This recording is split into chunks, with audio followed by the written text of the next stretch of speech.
Hey everybody, welcome back. I'm going to move around a bit here. We're kind of in a neat place. This is Qualicum Beach Heritage Forest. It's a section of woods that's basically been left. So it's a neat little walk. But what I found interesting, and what I'll do, I've taken a few pictures and I will share them obviously.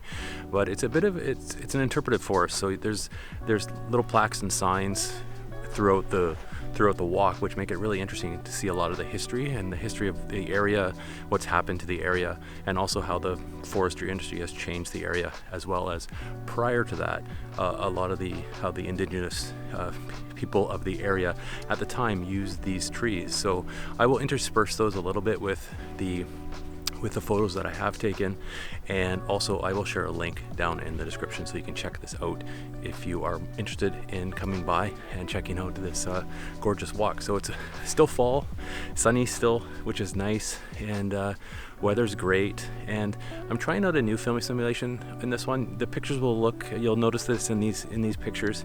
It's called Cool Negative, and it's based on classic negative, and it's a recipe I found on the Fuji weekly community. So I will leave that recipe down below. Definitely looks a little bit different, gives it a cool touch to these photos.